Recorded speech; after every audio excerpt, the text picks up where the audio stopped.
Business owners are reaching their wits' end in trying to mitigate the impact of continued blocks of power outages. In the Boerka, new pharmacy owner, Nurain Kader, says they could still formulate some sort of plan to keep operations going during 2 hours of load shedding. But when stage 6 hit, it became draining on finances. We had to literally close up the gates and the doors each time. And then we invested in a UPS so that we could power up the internet and then, function on tablets and laptops. That worked out for a while. It's supposed to have given us the 2 hours, but then because of how frequent load shedding was, the UPS wasn't holding, so it went from 2 hours to an hour. And then so we sort of traded for the first hour of load shedding, and then we couldn't trade for the second hour. She's not the only one that's trying to run a business post-pandemic. In the hub of Cape Town's nightlife and its restaurant scene, both employers and staff are suffering as a result. We do have an inverter, but it can't really pick up everything in the restaurant. So most of the things are not working in the restaurant, and sometimes the card machines don't work due to the network. So people can't really pay their bills, and they end up leaving. And when they come back, us as waiters, sometimes if they come back and do pay the bill, they don't pay the tip anymore. It's just paying the straight bill. So we end up losing money.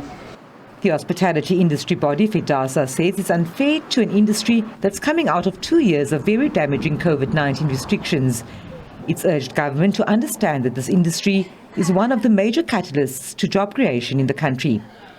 Sadly, those most damaged are the smaller hospitality businesses that do not have the capital to invest in alternative energy supplies, such as inverters or generators. The inconsistent and erratic electrical supply also makes it difficult to keep one's fresh produce from going off. So as a result, many small establishments are having to buy daily stocks of produce instead of buying it in bulk, which is causing the low profit margins and added problems of commuting to have to buy stock daily. And for those who invest in inverters, generators and the like, the additional capital costs and monthly costs of purchasing diesel are eating into profits, which are already squeezed due to the significant inflation rises for food. I think as the City of Cape Town, we have been privileged to offer our city-supplied areas with a lower level of outages in Cape Town. However, with the frequency of outages recently, we don't have sufficient lead time to recharge our system, that being pumping the water back up the dam to work it through Steenbras hydropower and then to offer that to our residents. So that is there if we have a sufficient lead time. We've also activated a disaster risk management team in the event that it's required. When there is an impact on our infrastructure, when we're looking at our sewer pump stations, how we treat our water, these are important pieces of infrastructure that should be operating the way it should.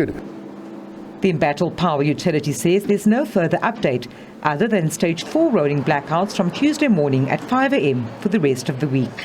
Vanessa Puna, SABC News, Cape Town.